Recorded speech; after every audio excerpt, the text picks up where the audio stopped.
नमस्कार, स्वागत है आपका आरजे न्यूज में। आपके साथ मैं हूं आरती बी। बसंत पंचमी का पर्व आज बड़ी धूमधाम के साथ देश भर में मनाया जा रहा है।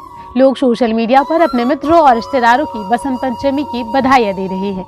तो वहीं हिंदू पंचांग के अनुसार माघ शुक्ल पक्ष की पंचमी तिथि को प्रतिवर्ष बसंत पंचमी का त्योहार मनाया जाता है। यह पर्व ज्ञान की देवी मां सरस्वती को समर्पित है। इस अवसर पर सरस्वती वंदना एवं मंत्र से ज्ञानदायिनी सरस्वती की आराधना की जाती है। तो चलिए आखिरकार आज के दिन की क्या कुछ महत्वता है आपको दिखाते हैं। विद्या की देवी सरस्वती का जन्म दिवस बसंत पंचमी बसंत ऋतु के आगमन का भी प्रतीक है। यह पर्व भारत के साथ साथ पश्चिमोत्तर, बांग्लादेश और नेपाल में भी धूमधाम से मनाया जाता है। साथ ही विश्व भर में जहां भी भारतीय बसे हैं, इस पर्व को पूरे विधि विधान से मनाते हैं। यह पर्व मां शारदे की उपासना और उनकी असीम अनुकृपा अर्जित करने का भी अवसर है। यह भी माना जाता है कि बसंत पंचमी के दिन ही सिख गुरु गोविंद सिंह का भी जन्म हुआ था। कहा जाता है कि इस दिन पीले वस्त्र धारण करने चाहिए। इस पर्व के महत्व का वर्णन पुराणों और अनेकों धार्मिक ग्रंथों में भी विस्तार पूर्वक किया गया है।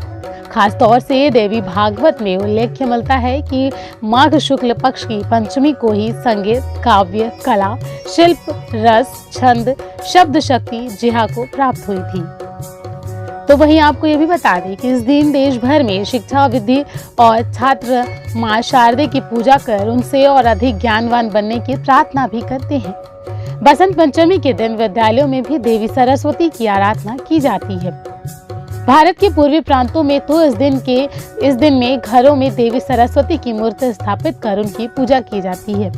अगले दिन मूर्ति को नदी में विसर्जित कर दिया जाता है। तो वहीं बसंत पंचमी पर पीले वस्त्र पहनने, हल्दी से सरस्वती की पूजा करने और हल्दी का ही तिलक लगाने का भी विधान है। पीला रंग इस बात का घोतक है कि फसलें पकने वाली हैं। इसके अलावा पीला रंग समृद्धि का भी सूचक माना जाता है। इस पर्व के साथ शुरू होने वाली बसंत ऋतु के दौरान फूलों पर बहार आ जाती है। खेतों में सरसों सोने की तरह चमकने लगते हैं और गेहूं की बालियां भी खिल उठती है। इधर उधर रंग बिरंगिया तितली उड़ती दिखाई लगती है और इस पर्व को ऋषि पंचमी के नाम से भी जाना जाता है। आपको बता दें कि इस पर्व की महत्वता आखिरकार क्या है। हिंदू कैलेंडर के अनुसार प्रत्येक वर्ष माघ मास के शुक्ल पक्ष की पंचमी को मनाए जाने वाले इस त्योहार के दिन ही ब्राह्मण के रचयिता ब्रह्मा जी ने सरस्वती की रचना की थी, जिसके बारे में पुराणों में यह उल्लेख मिलता है कि सृष्टि के प्रारंभिक काल में भगवान विष्णु की आज्ञा से ब्रह्मा जी ने मनुष्य योनि की रचना भी की थी। आपको बता दें कि अपने प्रारंभिक अवस्था में मनुष्य मूक था और धरती बिल्कुल शांत थी।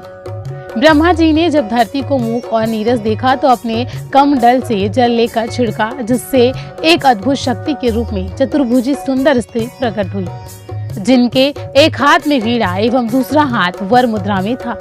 यह शक्ति सरस्वती कहलाई। उनके द्वारा वीणा का तार छेड़ते ही तीनों लोकों में कंपन हो गया और सबको शब्द और वीणा मिल गई। आपको बता दें कि बसंत पंचमी के दिन श्रद्धालु गंगा तथा अन्य पवित्र नदियों में डुबकी लगाने के बाद मां सरस्वती की आराधना करते हैं। उत्तराखंड के हरिद्वार और उत्तर प्रदेश के इलाहाबाद में तो श्रद्धालुओं की अच्छी खासी भीड़ रहती है। इस दिन लाखों की संख्या में श्रद्धालु गंगा और संगम के तट पर पूजा अर्चना करने आते हैं। इसके अलावा पंजाब, हरियाणा, उत्तराखंड व अन्य राज्यों में भी श्रद्धालु हिमाचल प्रदेश के तातपानी में एकत्रित होते हैं और वहां सल्फर के गर्म झरनों में स्नान करते हैं। इस दिन उत्तर भारत के कई भागों में पीले रंग के पकवान बनाए जाते हैं और लोग पीले रंग के वस्त्र पहनते हैं। पंजाब में ग्रामीणों को सरसों के पीले खेतों में झूमते तथा पीले रंग की पतंगों को उड़ाते देखा जा सकता है। पश्चिम बंगाल में ढाक की थापों के बीच सरस्वती माता की पूजा की जाती है। तो छत्तीसगढ़ के बिलासपुर में प्रसिद्ध सिख धार्मिक स्थल गुरुकाल लाहौर में भव्य मेला का आयोजन भी किया जाता है। माना जाता है कि बसंत पंचमी के दिन ही सिख गुरु गोविंद सिंह का भी जन्म हुआ था। बसंत पंचमी के दिन कोई भी नया काम प्रारंभ करना भी शुभ माना जाता है। जिन व्यक्तियों को गृह प्रवेश के लिए कोई मुहूर्त ना मिल रहा हो तो वह इस दिन गृह प्रवेश कर सकते हैं, या फिर कोई व्यक्ति अपने नए व्यवसाय को आरंभ करने के लिए शुभ मुहूर्त की तलाश में है तो यह दिन बेहद ही महत्वपूर्ण रहता है। नया व्यवसाय आरंभ कर सकता है इस दिन में। इसी प्रकार अन्य कोई भी कार्य जिनके लिए किसी को कोई उपयुक्त मुहूर्त ना मिल रहा हो तो वह बसंत पंचमी के दिन वह अपना कार्य कर सकता है। बसंत पंचमी का दिन शिक्षा आरंभ करने के लिए बहुत ही शुभ रहता है, इसलिए इस दिन ही बच्चों को सर्वप्रथम अक्षर ज्ञान कराने की भी परंपरा है।